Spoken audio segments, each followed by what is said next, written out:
আজকের গল্পের নাম দুষ্টামির পরিণতি। কিছু দুষ্ট ছেলে একজন আচারওয়ালার হাত পা দড়ি দিয়ে বেঁধে পালিয়ে যায়। রাতে ভারী বৃষ্টি নামে। বন্যা হলে আচারের ভ্যানে ঘুমিয়ে থাকা আচারওয়ালা ডুবে গেল পানিতে। মরে সে প্রেতাত্মা হলো। ডোবার পাশ দিয়ে যেয়ে যায় তাকে চুবিয়ে হত্যা করে। এই আচারওয়ালা ঘুমায় থাকা অবস্থায় যারা যারা তাকে দড়ি দেওয়া বানছিল তাদেরকে সে প্রেতাত্মা হওয়ার পর ডোবার পানিতে ডুবিয়ে হত্যা করলো। যেই যায় ডোবার পাশ দিয়ে তারাই দেখতে পায় একটা আচারের ভ্যান, অনেকগুলো আচার বয়মের ভিতর, কিন্তু আচারওয়ালা নাই। তখন তারা সবাই আসে আচার খাওয়ার জন্য। একটা পর্যায়ে সকলে দেখতে পায় আচারের ভ্যান থেকে একটা সবুজ রঙের মাথা বাইর হয়, আর সবাইকে তখন হত্যা করে সেই আচারওয়ালার ভূত প্রেতাত্মা। আচারওয়ালার প্রেতাত্মা যেটির মাথা বের হয় আচারের ভ্যান থেকে, সেটি সকলকে হত্যা করলো। একটি মহিলা তা দেখতে পেল, স্ট্রিট টেলিফোনে জানালো পুলিশকে। পুলিশ আসলে তাদেরকে হত্যা করলো।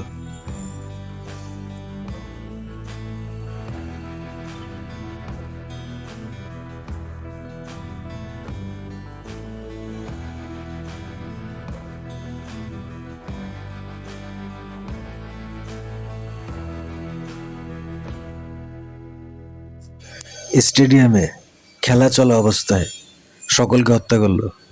নিউজে সবাই দেখে ভূত, প্রেতাত্মা ভূত যেটা সবাইকে খামচি মারতে থাকে।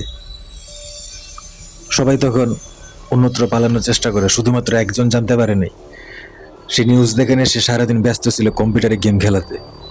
সে যখন কম্পিউটারে গেম খেলতে থাকে তার খেয়াল ছিল না দেশের অবস্থা যে এত ভয়াবহ। দেশের অন্যান্য সকলে তখন জাহাজে করে পালায়, কারণ এয়ারপোর্টে আগুন লাগছে, বিমান চলাচল বন্ধ। সে সারাদিন কম্পিউটারে কার্ড গেম খেলতো, যার ফলে সে নিউজ জানতে পারেনি দেশের অবস্থা যে কতটা ভয়ানক। সকলে চুপি সারে জাহাজে করে অন্য দেশে পালালো। লহু চৌধুরী থাকতো হ্রদের পাশে। সে দেখতে পেল তার হ্রদে সেই ভূত। সে বাইরে গিয়ে গুলি করলো, একটা গুলিও তার গায়ে লাগলো না। গুলি সব শেষ। লহু চৌধুরী দৌড়াইতে দৌড়াইতে বাঁচার জন্য সে প্রাণপণে দৌড়ানোর চেষ্টা করলো। অনেক দৌড়াইলো সে, তারপর সে পিছনে পিঠে একটা খামচি খাইল। সে তারপর সিঁড়ি বেয়ে ছাদে গেল।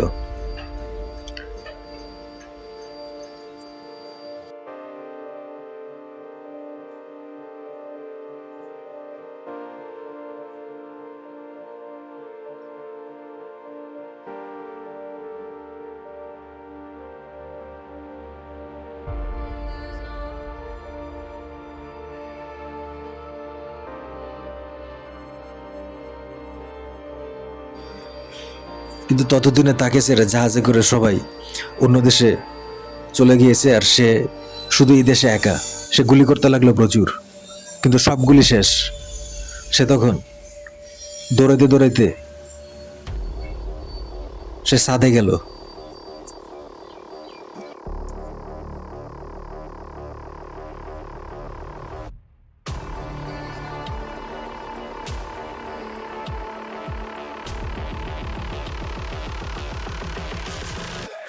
ছাদে থাকা ডিশ এন্টেনার প্লেটের কাছে যখন ভূত যায়, তখন ডিশ এন্টেনার প্লেট ভূতটিকে টেনে নিল। ভূতটি নিঃশেষ হয়ে গেল। তখন লৌহ চৌধুরী বাঁচতে পারলো।